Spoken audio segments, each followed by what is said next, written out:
आप सभी दर्शकों का स्वागत करना चाहती हूं आज के हमारे सब स्कूल पाठ के अध्ययन में। साथ ही साथ मेरे पैनलिस्ट हैं पास्टर आर भारती और पास्टर फ्रैंकलिन फ्रांसिस। मैं आपका भी स्वागत करती हूं आज के हमारे सब स्कूल प्रोग्राम। आइए, इससे पहले कि हम आज के सब स्कूल में आगे बढ़ें, हम पास्टर भारती से रिक्वेस्ट करेंगे कि दुआ में हमारे आइए दुआ करें।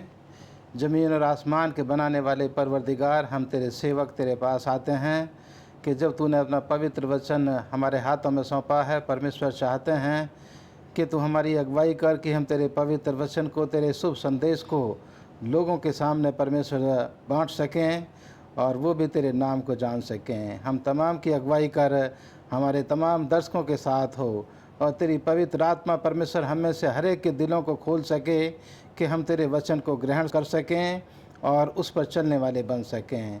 हम तमाम की अगुवाई कर मसीह यीशु के नाम में मांगते हैं, आमीन। जैसा कि हम सब जानते हैं कि हम 2020 के तीसरे तिमास में हैं और आज तीसरे तिमास का अंतिम साबत है, यानी कि 13वां साबत है। और हम इस पूरे तिमास में परमेश्वर के लिए मित्र बनाना और उसके काम में साझेदारी का आनंद, इस विषय पर हमने चर्चा किया। हम इस बात के परमेश्वर को धन्यवाद दें कि उसने हमारे लिए इतना अच्छा इंतज़ाम किया, ये सुनहरा अवसर दिया है कि हम सब मिलकर परमेश्वर की स्तुति आराधना और साथ ही साथ सब स्कूल का अध्ययन मिलकर अपने अपने घरों में बैठकर कर सकते हैं। आज हमारा पाठ 13 है और आज जिस विषय पर हम चर्चा करेंगे उसका शीर्षक है विश्वास में एक कदम। आप मेरे साथ याद वचन के लिए अपने बाइबल खोल सकते हैं।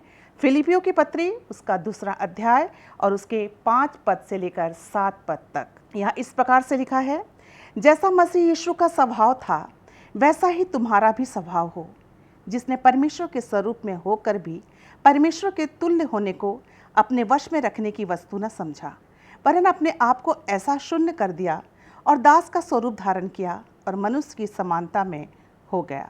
परमेश्वर अपने पढ़े वचन पर आशीष दे। जैसा कि आज का हमारा हेडिंग है, विश्वास में एक कदम। विश्वास क्या है? विश्वास अनदेखी वस्तुओं का प्रमाण है। आइए, इस विषय में मेरे साथ जो चर्चा के लिए बैठे हुए हैं मेरे पैनलिस्ट, मैं संडे के पाठ पे हम जाएंगे और संडे के पाठ जिसका शीर्षक है यीशु का आत्म बलिदान प्रेम, इस पाठ को ध्यान पे रखते हुए पास्टर फ्रैंकलिन से मैं जानना चाहती हूँ कि हम प्रभु यीशु मसीह के लिए क्या बलिदान कर सकते हैं। जैसे कि आज का शीर्षक कहता है कि परमेश्वर का आत्म बलिदान, और हम सब जानते हैं कि परमेश्वर ने अपने एकलौते बेटे यीशु मसीह को जो है वो हमारे आपके पापों के लिए बलिदान कर दिया। और ये इस बात को साबित करता है कि परमेश्वर हम सब से जो है वो कितना ज़्यादा प्यार करता है। और इसको और भी आसान तरीके से समझने के लिए मैं चाहता हूँ कि हम अपनी बाइबलें खोलें और फिलिपियों की पत्री उसका 2 अध्याय और उसके 5 पद से लेकर हम 11 पद तक जो है वो पढ़ेंगे। और यहाँ पर यीशु मसीह के स्वभाव के बारे में, यीशु मसीह के उन तमाम विशेषताओं के बारे में जो है वो उल्लेख किया गया है। यहाँ पर इस प्रकार से लिखता है, जैसा मसीह यीशु का स्वभाव था वैसा ही तुम्हारा भी स्वभाव हो, जिसने परमेश्वर के स्वरूप में होकर भी परमेश्वर के तुल्य होने को अपने वश में रखने की वस्तु ना समझा, वरन अपने आप को ऐसा शून्य कर दिया और दास का स्वरूप धारण किया और मनुष्य की समानता में हो गया और मनुष्य के रूप में प्रकट होकर अपने आप को दीन किया और यहाँ तक आज्ञाकारी रहा कि मृत्यु, हाँ क्रूस की मृत्यु भी सह ली। इस कारण परमेश्वर ने उसको अति महान भी किया और उसको वो नाम दिया जो सब नामों से श्रेष्ठ है, कि जो स्वर्ग में और पृथ्वी पर और पृथ्वी के नीचे हैं वे सब यीशु के नाम से घुटना टेके। तो यहाँ पर हम देखते हैं कि ये जो चंद आयतें हैं ये यीशु मसीह के उन विशेषताओं के बारे में जो है वो बयान कर रही है। और जैसे कि मैंने आपको बताया कि परमेश्वर हम सब से इतना प्रेम करता है कि उन्होंने क्या किया, हमारे और आपके पापों के लिए, गुनाहों के लिए यीशु मसीह को जो है उस क्रूस पर जो है वो बलिदान कर दिया। और इसके साथ ही साथ हम यहाँ पर देखते हैं, अगर आप बाइबल अध्ययन करें तो यीशु मसीह ने अपनी स्वच्छता से जो है अपने आप होकर जो है वो आगे आए और उन्होंने कहा कि भाई मैं जो है मानवता के लिए, मनुष्य के लिए जो है अपने आप को क्या करूँगा, बलिदान करूँगा। हम देखते हैं कि जब हम प्रेम की बात करते हैं, परमेश्वर का प्रेम जो है वो अतुल्य प्रेम है और जिसको कि हम अंग्रेजी में अगापे कहते हैं। हमारा जो सांसारिक प्रेम है वो जो है वो स्वार्थपूर्ण प्रेम है, स्वार्थ से भरा हुआ है। किसी भी रिश्ते नाते को क्यों ना हम ले लें, पर जब हम परमेश्वर के प्रेम की बात करते हैं, उसका प्रेम अतुल्य है, जिसको कि मैंने कहा कि वो अगापे प्रेम है। और हम यहाँ पर देखते हैं कि परमेश्वर ने जो है, क्योंकि वो हमसे अगापे प्रेम करता था, इसलिए उसने सर्वोच्च जो है मेरे और आपके लिए क्या कर दिया, इस पृथ्वी पर जो है वो भेज दिया, और अपने लिए जो है वो कुछ भी नहीं रख छोड़ा। और यहाँ पर अभी हमने पढ़ा है कि उसने क्या किया, मनुष्य के लिए, मानवता के लिए जो वो इतना दीन हो गया, इतना नम्र हो गया, उसने अपने आप को क्या बना दिया, शून्य कर दिया। और हम यहाँ पर देखते हैं कि सचमुच में ये जो बलिदान है, जो कि बिल्कुल भी निस्वार्थ बलिदान है, अनंत बलिदान है, जो कि यीशु मसीह के सोच की सार को जो है वो क्या करता है, वो दर्शाता है। और जैसे आपने प्रश्न किया था कि भाई यीशु मसीह ने तो मेरे और आपके लिए अपना आप को बलिदान कर दिया, पर मैं और आप यीशु मसीह के लिए क्या बलिदान करते हैं। देखिए, परमेश्वर जो है, हम और आप परमेश्वर के लिए क्या बलिदान कर सकते हैं, पर परमेश्वर चाहता है कि हम अपने हृदय को जो है वो क्या करें, परमेश्वर को जो है वो समर्पित करें। और जब सच्चे मन से हम क्या करेंगे, परमेश्वर से प्रेम करेंगे। और परमेश्वर का वचन कहता है कि अगर तुम कहते कि तुम मुझसे प्रेम करते हो तो मेरी आज्ञाओं को मानो। अगर हम उससे प्रेम करते तो हम उसकी सारी आज्ञाओं को मानेंगे, उसका जो है वो पालन करेंगे, और हम वो सब कुछ करेंगे जो सब सचमुच में जो परमेश्वर मुझसे और आपसे जो है वो चाहता है। परमेश्वर जो है सिर्फ मुझसे और आपसे चाहता है कि हम क्या करें, अपने हृदय रूपी भेंटों को जो है परमेश्वर के लिए बलिदान करें, अपने जीवनों को जो है हम परमेश्वर के लिए क्या करें, बलिदान करें। और जब हम ऐसा करेंगे तो अभी हमने परमेश्वर के वचन में से जो है फिलिपियों उसका 2 अध्याय 5वें पद से लेकर जो है वो 11वें पद तक जो है वो पढ़ा है। और इसका जो सार है, इन चंद आयतों का जो सार है, मिसेस एलिस, मैं आपके माध्यम से तमाम दर्शकों को ये बताना चाहता हूँ, उसने हम सब के लिए अपना सब कुछ क्या कर दिया, निछावर कर दिया। और वो इसलिए क्योंकि वो हमसे जो है वो बहुत ही ज़्यादा प्रेम करता था। पास्टर फ्रैंकलिन, जैसा अभी बताया आपने कि मसीह ने प्यार की खातिर अपने जीवन को कुर्बान कर दिया। जी, मैं यहाँ पर जो आपने बताया उसमें जोड़ना चाहता हूँ कि परमेश्वर के प्रेम को कोई भी इंसान नाप नहीं सकता। बिल्कुल सही। परमेश्वर के प्रेम की गहराई को कोई जान नहीं सकता। उसके प्रेम की गहराई, उसका प्रेम इतना अपरंपार है कि कोई उसको जान नहीं सकता है। उसने अतः प्रेम इंसान के साथ किया है। जी, पास्टर फ्रैंकलिन, मैं बहुत धन्यवाद देना चाहती हूँ। बहुत अच्छे विचार थे आपके, और हमारा भी स्वभाव मसीह के जैसा होना चाहिए। आइए हम सोमवार के पाठ में चलते हैं। सोमवार के पाठ का शीर्षक है वचनबद्धता की पुकार। पास्टर भारती, मैं आपसे जानना चाहती हूँ, मत्ती 4 और मत्ती 9 में यीशु ने जब लोगों को बुलाया तो उनकी प्रतिक्रिया क्या थी? जो आपने अभी जिन आयतों का यहाँ पर जिक्र किया है, मत्ती उसका 4 अध्याय और इसकी 18 आयत से लेकर के 21 आयत तक मैं पहले यहाँ पर पढ़ना चाहता हूँ, जिसमें लिखा है, गलील की झील के किनारे फिरते हुए उसने 2 भाइयों अर्थात समौन को, जो पतरस कहलाता है, और उसके भाई अंद्रियास को झील में जाल डालते देखा, क्योंकि वे मछुए थे। यीशु ने उनसे कहा, मेरे पीछे चले आओ तो मैं तुमको मनुष्यों के पकड़ने वाले बनाऊंगा। वे तुरंत जालों को छोड़कर उसके पीछे हो लिए। वहाँ से आगे बढ़कर यीशु ने और 2 भाइयों अर्थात जब्दी के पुत्र याकूब और उसके भाई यूहन्ना को देखा। वे अपने पिता जब्दी के साथ नाव पर अपने जालों को सुधार रहे थे। उसने उन्हें भी बुलाया। वो तुरंत नाव और अपने पिता को छोड़कर उसके पीछे हो लिए। मिसेस फ्रांसिस, मैं यहाँ आपको बताना चाहता हूँ कि ये गलील की झील के किनारे का जिक्र है कि यीशु मसीह जो है सुबह के वक्त घूमते हुए गलील की झील के किनारे किनारे चले जा रहे हैं, और वो देखते हैं, सबसे पहले उनकी मुलाकात पतरस और उसके भाई अंद्रियास से होती है, जो अपने जालों को जैसा ठीक कर रहे हैं। और उनसे जो है वो कहते हैं कि तुम मेरे पीछे चले आओ, मैं तुम्हें मनुष्यों को पकड़ने वाले बनाऊंगा। ये वाक्य जो था उनकी समझ से बाहर था, लेकिन वो ऐसा महसूस कर रहे थे कि ये कोई बहुत बड़ा काम है। जो हम काम कर रहे हैं उससे कहीं ज़्यादा बड़ा ये काम है कि हम तो मछली पकड़ते हैं, लेकिन ये हमें मनुष्यों को पकड़ने वाले बनाने के लिए कह रहा है कि मेरे पीछे चलोगे तो मैं तुम्हें मनुष्यों को पकड़ने वाले बनाऊंगा। साथ बहुत बड़ी पदवी है। और वो जो है तुरंत अपने जालों को छोड़कर उसके पीछे जो है वो चल लिए। यहाँ लिखा है कि उसके बाद वो थोड़ा और आगे बढ़ते हैं और वहाँ जो है वो याकूब और उसके भाई यूहन्ना को देखते हैं, जो अपने पिताजी के साथ अपने जालों को जो है वो ठीक कर रहे थे। और उनको भी वही कहते हैं, और वो भी अपने पिताजी को छोड़कर, अपने जालों को छोड़कर उसके पीछे जो है वो चलने लगते हैं। मैं यहाँ बताना चाहता हूँ अपने दर्शकों को कि ये गलील की झील वो करीब 13 मील लंबी है और 8 मील जो है उसकी चौड़ाई है। 680 फीट जो है ये समुद्र लेवल से ये नीचे है। और इसकी अगर हम आसपास का एरिया देखें तो इसके चारों तरफ जो है पर्वत और पहाड़ जो हैं वो नज़र आते हैं। हम लोगों ने उसको अपनी आंखों से देखा, बहुत खूबसूरत झील लगती है। जब आप जो उसमें बोट में बैठ करके उसमें सफ़र करेंगे और चारों तरफ आप नज़र उठा करके देखिए कि कितना खूबसूरत सीन लगता है। तो यहाँ इस खूबसूरत जगह में ये जो है वो काम कर रहे थे और यीशु मसीह वहाँ पर उनको मनुष्यों के पकड़ने वाले बता करके उनको अपने पीछे चलने के लिए कहता है, जो उनकी साध समझ से परे था। मैं एक उदाहरण देना चाहता हूँ यहाँ पर कि यूनान के लोग जो हैं वो ये कहते हैं कि सुकरात जो फिलोसफर था, जो दार्शनिक था, वो एक व्यक्ति से एक छोटी गली में मिलता है, पतली गली में, और वो अपनी छड़ी खड़ी करके उसका रास्ता रोक लेता है और उसको कहता है कि चीनी जो है वो कहाँ मिलती है, तो वो बता देता है कि चीनी वहाँ मिलती है। फिर वो पूछता है कि दाल कहाँ मिलती है, तो उसको बता देता है यहाँ मिलती है। फिर तीसरा वो उससे सवाल करता है कि जो अच्छे और गुणी लोग हैं वो कहाँ मिलते हैं, तो उसका जो है वो उत्तर नहीं दे पाता, कहता कि मुझे नहीं पता। तब सुकरात उसको कहता है कि मेरे पीछे जो है वो चला। इन मछुआरों को नहीं पता था कि यीशु मसीह किसी के लिए हमें बुला रहा है, लेकिन वो ऐसा महसूस करके साथ बहुत बड़ा काम है, वो उनके पीछे जो है वो चलने लगते हैं।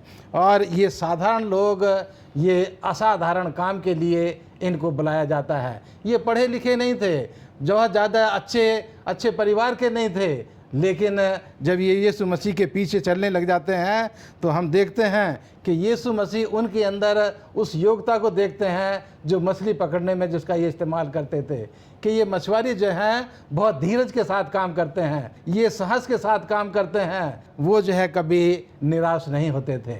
तो इन तमाम चीज़ों की देखते हुए यीशु मसीह ने इन मछुआरों को अपने पीछे आने के लिए कहा। दूसरा उदाहरण हम यहाँ पर मत्ती की किताब उसके 9 अध्याय की 9 आयत में पाते हैं। मैं केवल थोड़ा बताऊँगा कि वो जो है चुंगी लेने वाले वो मत्ती को भी बुलाते हैं।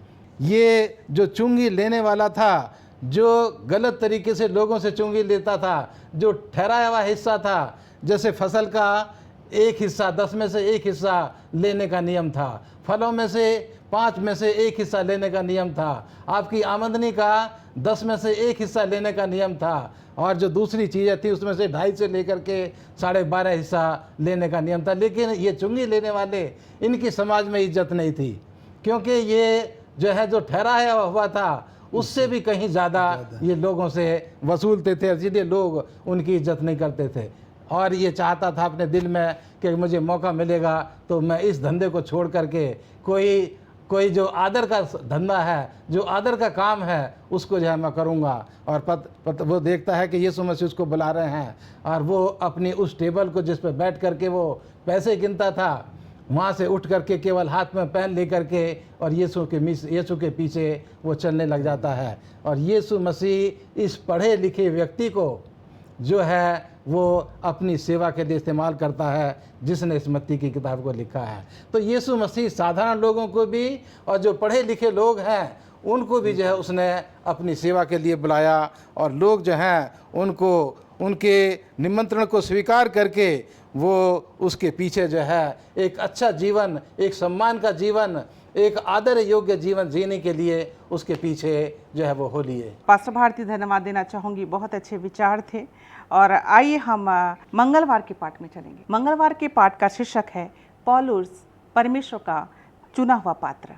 और मंगलवार के पाठ को ध्यान पे रखते हुए पास्टर फ्रैंकलिन, मैं आपसे जानना चाहती हूँ कि परमेश्वर ने हमें क्या करने के लिए बुलाया है और वह काम क्या हम कर रहे हैं। बहुत ही अच्छा प्रश्न है कि हम एज ए सेवेंथ एडवेंटिस्ट जो है हम एक ख़ास काम के लिए बुलाए गए हैं।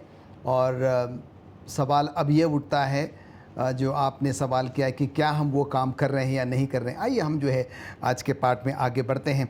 हम देखते हैं कि संत पौलुस के बारे में हम संत पौलुस तो बाद में वो कहलाया, हम शाऊल को लेते हैं। शाऊल के बारे में जो है हम सब जानते हैं और बताया जाता है कि शाऊल जो है वो यीशु मसीह के चेलों को, यीशु मसीह के लोगों को सताया करता था, डराया करता था, मारा करता था। वो सारी जो है किस तरीके से वो यीशु मसीह के लोगों को जो है वो परेशान किया करता था, वो हम सब जो है वो बहुत अच्छे से जानते हैं।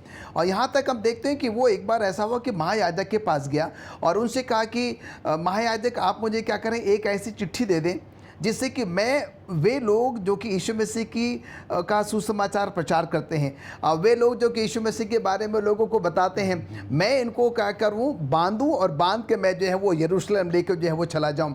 थोड़े शब्दों में कहने का मतलब जो ये है कि मैं आपके माध्यम से दर्शकों को बताना चाहता हूं कि शाऊल जो था वो यीशु मसीह के जो लोग प्रचार करते थे उनको बिल्कुल भी पसंद जो है वो नहीं किया करता था। उसकी पूरी कोशिश थी कि कैसे मैं इन लोगों को क्या करूं, सताऊं। पर हम यहाँ पर देखते हैं कि शाऊल जो है जब वो दमिश्क के रास्ते पर निकला और जब वो दमिश्क के उस गांव में पहुंचने वाला था, इलाके में पहुंचने वाला था, अचानक जो है आकाश में एक बहुत बड़ी बिजली चमकती है और शाऊल जो है क्या है कि वो नीचे गिर जाता है। और वहां पर गिरने के बाद शाऊल जो है एक शब्द सुनता है, हे शाऊल तू मुझे क्यों सताता है। और फिर हम देखते हैं कि शाऊल कहता है कि हे प्रभु तू कौन है। और तब यीशु मसीह कहते हैं कि मैं तो जो है वो प्रभु यीशु मसीह है जिससे तू जो है वो सताता है। और हम यहाँ पर देखते हैं कि उसके बाद जो है वो क्या करता है, उससे यीशु मसीह कहते हैं कि तू उठ और तू जा और जहाँ पर तुझे जाना होगा, जहाँ पर तुझे क्या करना होगा, क्या बोलना होगा, वो तुझे मैं क्या करूँगा बताऊँगा। उसके साथ जो उसके मित्र थे वो बड़े परेशान, बड़े अचंभित हो गए क्योंकि वो आवाज़ तो सुन रहे थे पर वो देख नहीं रहे थे कि भाई कौन बोल रहा है। और हम यहाँ पर देखते हैं कि उसको उठाकर जो है वो दमिश्क में जाते हैं और जहाँ पर शाऊल जो है वो 3 दिनों तक क्या है कि वो अंधा रहता है, ना तो वो कुछ खाता है और ना ही वो कुछ पीता है। और हम यहाँ पर देखते हैं कि इस दौरान जो है उसके जो मित्रगण भी है उसको लेकर बड़े परेशान और बड़े चिंतित है। यहाँ पर शाऊल जो है वो परमेश्वर से प्रार्थना कर रहा है। इसी दौरान क्या होता है कि परमेश्वर जो है, प्रभु यीशु मसीह जो है वो हन्याह जो है, जो कि एक चेला है, दमिश्क में है, उसको दर्शन देता है और उससे कहता है कि तू क्या करके उस इलाके में जा और वहाँ पर जो है यहूदा नाम का एक व्यक्ति होगा और उसके घर में जो है शाऊल नाम का एक व्यक्ति जो कि प्रार्थना कर रहा है। और मैं चाहता हूं कि तू वहां पर जा और उसके सिर पर क्या कर, तो वो हाथ रख, जिससे क्या होगा कि वो देखने लगेगा। और हम देखते हैं कि हन्याह जो है, जो कि एक चेला है, और जब वो दर्शन में देखता है, दर्शन में वो परमेश्वर से बात करता है कि प्रभु ये आदमी शाऊल जिसके बारे में तू कह रहा है कि मैं जाऊं उसके सिर पे हाथ रखूं और वो फिर से देखने लगेगा, तू बहुत अच्छे से जानता है कि इसमें तो कितनी कमियां हैं। तेरे लोगों को इसने सताया है, मारा है, पीटा है, प्रताड़ित किया है और तू ऐसे व्यक्ति को क्या कर रहा है, मुझे कह रहा है कि मैं जाऊँ और उसके लिए क्या करूँ, मैं उसके सिर पर हाथ रखूँ और जिससे कि वो देख सके। पर हम यहाँ पर देखते हैं कि हन्याह से कहा जाता है कि जैसा मैं कह रहा हूँ तू वैसा कर। और फिर देखते हैं कि हन्याह यहूदा के घर जाता है, शाऊल जहाँ पर की प्रार्थना कर रहा होता है और वहाँ पर जो है उसके ऊपर, सिर के ऊपर हाथ रखता है और फिर वो क्या है कि वो देखने जो है वो लग जाता है। और हम यहाँ पर देखते हैं कि उसके देखने के बाद जो है वो फिर वो भोजन करता है जिसके द्वारा उसको शक्ति मिलती है और उसके मित्रगण खुश हो जाते हैं, वो भी खुश हो जाता है और दमिश्क में रहकर जो है वो प्रभु यीशु मसीह का क्या करता है, वो प्रचार करता है। और हम यहाँ पर देखते हैं कि आखिरी उन दिनों में संत पौलुस जो है इस बात का जिक्र करता है। अगर हम प्रेरितों के काम उसके 28वें अध्याय से में 28वें पद से 31वें पद में अगर हम देखें तो वो अपने उस जीवन के अंतिम घड़ी में है और जहाँ पर वो कहता है कि मुझे इस बात का गर्व है कि आज मैंने अन्यजातियों के बीच में क्या किया, प्रभु यीशु मसीह का जो है वो प्रचार किया। अजीज़ों, दर्शकों, भाइयों बहनों, मैं आज के सब स्कूल पाठ के माध्यम से ये बताना चाहता हूँ कि परमेश्वर जो है कैसे कैसे लोगों को चुन लेता है। शाऊल के बारे में अभी हमने सुना है। उसके बाद हम अगर देखें तो सामरी जो स्त्री थी, यीशु मसीह ने उसको अपने काम के लिए चुना है। उसके बाद दुष्ट आत्माओं से जो ग्रसित व्यक्ति था उसको यीशु मसीह ने अपने काम के लिए चुना है। जैसे पास्टर भारती ने अभी बताया, जो चुंगी लेने वाला था उसको अपने काम के लिए जो है वो चुना है। मछली पकड़ने वालों को अपने काम के लिए चुना है। और उसके साथ ही साथ परमेश्वर ने आपको और मुझ जैसे नाचीज़ों को भी जो है अपने महान काम के लिए चुना है, जिसके हम बिल्कुल भी लायक नहीं थे। परमेश्वर जो है असंभव को संभव में बदलने वाला परमेश्वर है। परमेश्वर जो है वो शून्य से जो है वो संख्या में लोगों को बदलने वाला प्रभु परमेश्वर है। उसके लिए कोई भी बात असंभव जो है वो नहीं है। और जो आपका सवाल था कि भाई हम जो है उसके लिए क्या कर रहे हैं, ये बहुत ही लाजमी है। इस अंत के दिनों में जो जिम्मेदारी हमको मिली है, हम उसके सुसमाचार का प्रचार करें, प्रभु के संदेश को जो है वो ज़्यादा से ज़्यादा लोगों तक जो है वो हम पहुँचाएं। मैं ये खास बात यहाँ पौलुस रसूल के बारे में बताना चाहता हूँ। पास्टर फ्रैंकलिन, जो आपने बताया कि खुदावंद यीशु मसीह उन लोगों को भी चुनता है जो उसके विरोध में काम बिल्कुल करते हैं। बिल्कुल सही जी हाँ। पौलुस ससुर जो है वो यीशु मसीह के विरोध में काम कर रहा था और खुदावंद यीशु मसीह ने उसको भी अपने लिए जो है वो चुना है। थैंक यू पास्टर फ्रैंकलिन, बहुत अच्छे विचार थे आपके। और सचमुच परमेश्वर ने यदि हमें चुना है तो हमें अपने कामों के द्वारा परमेश्वर के काम को फैलाने की ज़रूरत है। आइए हम बुधवार के पाठ में चलेंगे। बुधवार के पाठ का जो शीर्षक है वो है प्रेम की मांग। और जब मैं ये बुधवार के पाठ को पढ़ रही थी तो मेरे दिमाग में एक सवाल आ रहा था। पास्टर भारती, मैं जानना चाहती हूँ आपसे, यूहन्ना 21 उसका 15 से 19 में यीशु ने पतरस से एक ही प्रश्न 3 बार क्यों पूछा? जो आपने मिसेस फ्रांसिस यहाँ पर पूछा कि पतरस से यीशु मसीह ने 3 बार क्यों पूछा, यहाँ पर जो है वही दिखाया गया है कि यीशु मसीह ने पतरस से ये 3 बार इसीलिए पूछा क्योंकि उसने यीशु मसीह का 3 बार इनकार किया था। और उस यारदाश्त को जो उसके दिल में थी, उस यारदाश्त को इन 3 बार सवाल पूछने से उस यारदाश्त को पूरी तरह से वो ख़त्म कर देना चाहते थे और इस नए जीवन में, इस नए रास्ते पर उसको मजबूत वो करना चाहते थे, जिससे कि ये पूरी तरह से इन चुनौतियों का सामना करते हुए वो मेरी कलीसिया की जो है और मेरे बच्चों की वो परवरिश कर सके। पास्टर भारती, बहुत ही अच्छे विचार थे। और सचमुच जब हमें कोई जिम्मेदारी मिलती है तो उसे पूरा करने की हमें ज़रूरत है, और वो भी प्रभु के भय में। आइए हम गुरुवार के पाठ में चलते हैं जो इसका शीर्षक है प्रेम की प्रतिबद्धता। आइए हम गुरुवार के पाठ को ध्यान पे रखते हुए पास्टर फ्रैंकलिन, मैं आपसे जानना चाहती हूँ कि यीशु मसीह ने पतरस को शिष्य तत्व की कीमत के बारे में क्या बताया? जो प्रश्न अभी आपने पूछा है मिसेस फ्रांसिस, उसका जवाब जो है पास्टर भारती ने जो है हमें वो दे दिया है। अभी हमारे सामने यूहन्ना उसका 21वां अध्याय 15वें आयत से लेकर 19वें आयत तक जो है इसको अभी हमने पढ़ा है। उस पर जो है मैं नहीं दोहराना चाहूँगा, पर हम यहाँ पर देखते हैं कि एक शिष्य होने के नाते हम देखते हैं कि एक बहुत बड़ी कीमत जो है हमें चुकानी पड़ती है। और वो सारी बातें जो है वो पास्टर भारती ने भी हमें जो है वो समझा दी हैं, और हम जो है उसी बात को ध्यान में रखते हैं। हम यूहन्ना 3:16 में आएंगे। मैं चाहूँगा कि हम अपनी बाइबल खोलेंगे और यहाँ पर इस प्रकार से लिखता है, यूहन्ना 3:16 से 18 तक मैं आपके सामने पढ़ना चाहूँगा। क्योंकि परमेश्वर ने जगत से ऐसा प्रेम रखा कि उसने अपना एकलौता पुत्र दे दिया, ताकि जो कोई इस पर विश्वास करे वो नष्ट न हो परंतु अनंत जीवन पाए। परमेश्वर ने अपने पुत्र को जगत में इसलिए नहीं भेजा कि जगत पर दंड की आज्ञा दे, परंतु इसलिए जगत उसके द्वारा उद्धार पाए।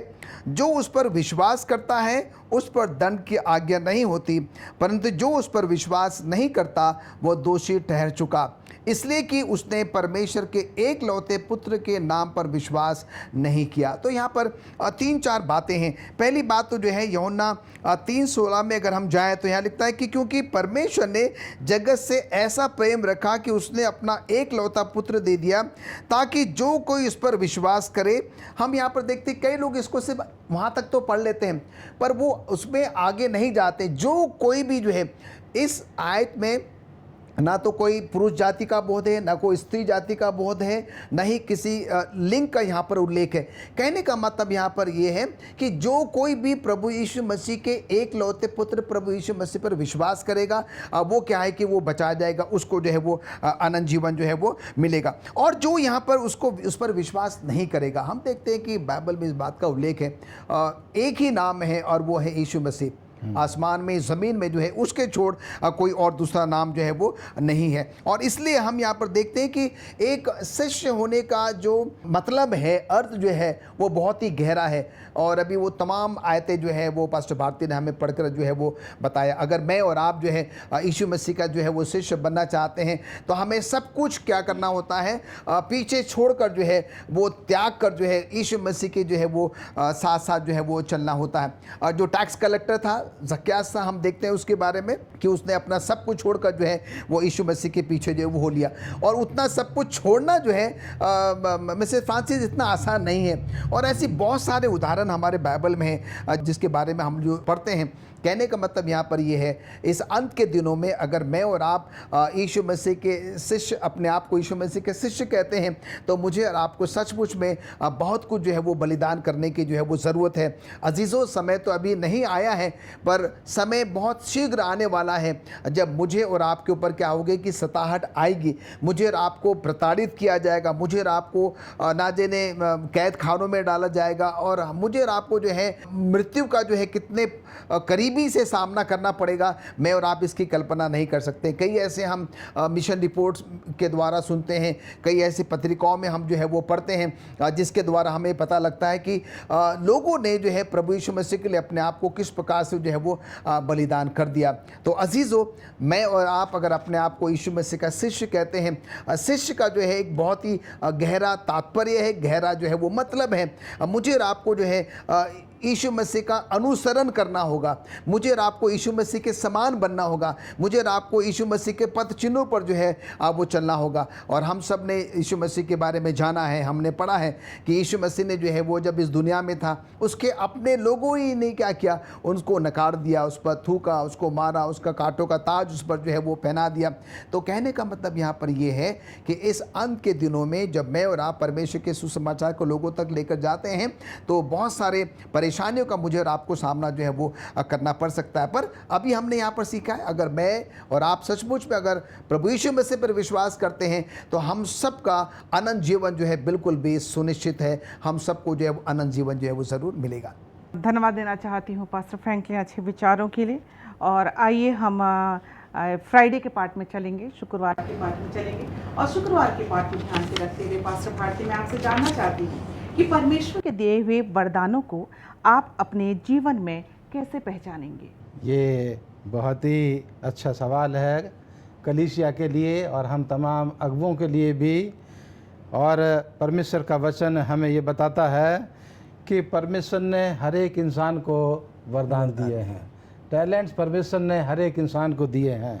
परमेश्वर का वचन हमें ये बताता है कि परमेश्वर के जो अगुवे थे, उन्होंने लोगों के टैलेंट्स को, उनके वरदानों को वो पहचाना और उनको परमेश्वर की सेवा के लिए इस्तेमाल किया। आज का जो हमारा शुक्रवार का पर्चा है, उसमें भी यही बताया गया है कि ये कलीसिया के जो अगुवे हैं, ये उनकी जिम्मेदारी बनती है कि वो ऐसी योजनाएं बनाएं, ऐसे प्लान बनाएं, ऐसे जो हैं वो काम ढूंढें, ईजाद करें, जिससे कि लोग अपने वरदानों को इस्तेमाल कर सकें और उसके बाद उनको एहसास हो सके कि मेरे अंदर ये टैलेंट, ये वरदान जो है वो परमेश्वर ने मुझे दिया है। टेस्टिमनी वॉल्यूम 9 में जो है उसके पेज 116 पर लिखा है, ये कलीसिया की जो है जिम्मेदारी है और ख़ास करके जो अगुवे हैं उनकी जिम्मेदारी है कि वो परमेश्वर की कलीसिया के निर्मित योजनाएं बनाएं, चर्च के उद्देश्य के लिए, चर्च की बढ़ोतरी के लिए लोगों को इस्तेमाल करें और लोग उनको जो हैं अपने प्रतिभाओं को, अपने वरदानों को, अपने टैलेंट्स को वो इस्तेमाल कर सकें परमेश्वर की महिमा के लिए, और उनको जो है भरोसा हो सके कि हाँ, मैं एक अच्छी प्रार्थना कर सकता हूँ, मैं एक अच्छा गाना गा सकता हूँ। जब तक चर्च के लोगों को मौका नहीं मिलेगा, तब तक लोग जो है उसको नहीं पहचानेंगे, और हम जब तक लोगों को मौका नहीं देंगे, हमें भी जो है वो नहीं पता लगेगा कि इस व्यक्ति को परमेश्वर ने क्या वरदान दिया है। तो ये चर्च के अगुवों की जिम्मेदारी है कि वो लोगों को मौका दें और लोगों की जो है हिम्मत अफजाई करें, और लोग जो है अपने वरदान को महसूस करके उसका इस्तेमाल परमेश्वर की कलीसिया की बढ़ोतरी के लिए करें। तो तब आप विश्वास में और आप मजबूत होंगे कि हाँ, इस भाई को या इस बहन को परमेश्वर ने ये टैलेंट दिया है, ये लोगों के लिए अच्छी प्रार्थना कर सकती है, ये लोगों के लिए अच्छा गा सकती है, ये लोगों के लिए परमेश्वर का वचन अच्छी तरह से पढ़ करके, दूसरे लोगों से बेहतर पढ़ करके परमेश्वर का वचन लोगों के सामने ये बता सकती है। तो ये जब तक लोगों को मौका नहीं मिलेगा, हम उनकी प्रतिभाओं को, उनके वरदानों को हम नहीं समझ पाएंगे। तो ये कलीसिया को जो है ज़रूरत है कि कलीसियाँ ऐसी योजनाएं बनाएं कि लोगों को इस्तेमाल किया जा सके और लोगों की प्रतिभाएं निकल कर के वो जो है सामने आएँ और लोग बढ़ चढ़ के परमेश्वर की कलीसिया के लिए अपने वरदानों का इस्तेमाल कर सकें। पास्टर भारती, जैसे अभी आपने वरदानों के बारे में बताया, हम देखते हैं कि परमेश्वर ने हम सबों को वरदान दिए हैं। कोई ये नहीं कह सकता है कि हमें वरदान नहीं मिला है। अलग अलग प्रकार के वरदान हैं और सचमुच में अगर हम सब जो है उन वरदानों को, उन प्रतिभाओं को जो है परमेश्वर की महिमा के लिए, परमेश्वर की तारीफ के लिए, परमेश्वर के उस शुभ संदेश को लोगों तक पहुंचाने के लिए अगर हम उसको इस्तेमाल करते हैं, प्रयोग में लाते हैं, तो सचमुच में परमेश्वर भी जो है वो खुश होता है। और अगर मान लीजिए कि जो वरदान हमें मिले हैं, जो तोड़े, जो टैलेंट्स हमको मिले हैं, अगर हम उसको एग्जिबिट नहीं करते हैं, हम दूसरों के साथ उसको नहीं बांटते हैं, तो क्या होगा, धीरे धीरे करते करते जो है वो मर जाएंगे। इसलिए ये अच्छा होगा कि जो प्रभु ने हमें आपको टैलेंट्स दिए हैं, वरदान दिए हैं, आइए हम सब मिलकर उसको क्या करें, प्रभु की महिमा के लिए इस्तेमाल करें। पास्टर भारती, मैं आपका धन्यवाद देना चाहती हूँ। बहुत ही अच्छे विचार थे। और यदि हमारे पास कोई तोड़ा है, यदि हमारे पास कोई टैलेंट है, तो उसे हमें दूसरों तक बताने की ज़रूरत है, दूसरों के साथ साझा करने की ज़रूरत है। कभी कभी क्या करते हैं कि हम अपने जो टैलेंट है उसे दबा के रखना चाहते हैं। ज़रूरी नहीं है कि आप एक सुसमाचार के द्वारा ही परमेश्वर के वचन को सुना सकते हैं। हम अपने बातों के द्वारा, गाने के द्वारा भी हम परमेश्वर के वचन को दूसरों तक बताने वाले हो सकते हैं। आइए, मैं आप सबका एक बार फिर से धन्यवाद देना चाहती हूँ। पूरे त्रिमास में आपने हमारे लेसन स्टडी को सुना, और जैसा कि मैंने आपको बताई थी पहले कि हम इस पूरे त्रिमास में परमेश्वर के लिए मित्र बनाना और उसके काम में साझेदारी का आनंद, इस विषय पर हमने चर्चा किया। आइए हम परमेश्वर के लिए मित्र बनाएं, उसके काम को दूसरों के साथ साझा करें, क्योंकि समय बहुत ही निकट है। मैं आपके सामने वचन पढ़ना चाहूँगी, याकूब की पत्री और उसका 5वां अध्याय और उसका 19वां और 20वां पद, जहाँ इस प्रकार से लिखा है, हे मेरे भाइयों, यदि तुम में से कोई सत्य के मार्ग से भटक जाए और कोई उसको फेर लाए, तो वह जान ले कि जो कोई किसी भटके हुए पापी को फेर लाएगा, वह एक प्राण को मृत्यु से बचाएगा और अनेक पापों पर पर्दा डालेगा। इस वचन से मैं आपको सबको ये कहना चाहती हूँ कि हमें उन लोगों तक जाना है जो वाकई परमेश्वर के मार्ग से भटक गए हैं। हम अपने प्रेम के द्वारा, हम अपने व्यवहार के द्वारा, हम अपनी बोली के द्वारा दूसरों के दिलों में जगह बनाने वाले बने, क्योंकि परमेश्वर का काम हमारे ही से हो सकता है। परमेश्वर के काम के लिए हम अपने आप को तैयार करें, एक कदम आगे बढ़ें, ताकि परमेश्वर का काम दुनिया के कोने कोने तक फैले। इससे पहले कि हम आज के सब स्कूल पाठ को ख़त्म करें, मैं धन्यवाद देना चाहूँगी पास्टर आर भारती का और पास्टर फ्रैंकलिन का अच्छे विचारों के लिए। आइए हम अपने सब स्कूल पाठ को ख़त्म करें और पास्टर फ्रैंकलिन के साथ हम दुआ करें। आइए हम प्रार्थना करें। धन्यवाद देते हैं स्वर्गीय पिता परमेश्वर आज के पवित्र शब्द के लिए कि आपने हमें फिर एक मौका दिया है कि हम आपके सब स्कूल पाठ का मिलकर अध्ययन कर सकते हैं। पिता परमेश्वर, पूरे बीते त्रिमास आप हम सबके साथ रहें और प्रत्येक सप्ताह प्रभु आपने अपनी गुण बातों को हम तक पहुंचाया है। हम इसके लिए आपके हृदय से धन्यवादित हैं। जो कुछ भी पिता परमेश्वर हमने पूरे त्रिमास में सुना है, सीखा है, हमारी मदद करें कि प्रभु हम उसको सिर्फ सुनने वाले नहीं, पढ़ने वाले नहीं, पर सचमुच में उसको अपने जीवनों में उतारने वाले बन सकें। खुदा बाप, जब हम एक नए त्रिमास में प्रवेश करते हैं, फिर एक बार प्रभु हमें मौका दे कि हम सब आपके इस सब स्कूल पाठ के द्वारा बहुत सारी गुण बातें सीख सकें और अपने आप को प्रभु उस स्वर्गीय घर का हिस्सा बना सकें। जितने भी हमारे श्रोतागण हैं जो कि अपने अपने घरों में बैठकर प्रभु आपके वचनों को, चाहे वो सब स्कूल के माध्यम से हो, चाहे आपके संदेश के माध्यम से हो, गीतों के माध्यम से हो या किसी और माध्यम से, प्रभु जब वो सुनते हैं, सब पर आप अपना अनुग्रह बनाए रखें, जिससे कि इस अंत के दिनों में हमारे व्यक्तिगत जीवन में, हमारे पारिवारिक जीवन में प्रभु एक बहुत बड़ी जागृति, एक बहुत बड़ा बदलाव और परिवर्तन देखा जा सके और हमारे जीवनों के द्वारा प्रभु हम लोगों को ज़्यादा से ज़्यादा मित्र बना सकें, ज़्यादा से ज़्यादा लोगों को आपके घर में लाने वाले बन सकें। प्रभु हम सबके पाप, गुनाहों, खताओं को आप माफ़ करें। धन्यवाद देते हैं कि आपने हमारी प्रार्थनाओं को सुना है। प्रभु यीशु मसीह के नाम से मांगते हैं, आमीन। आमीन। आमीन।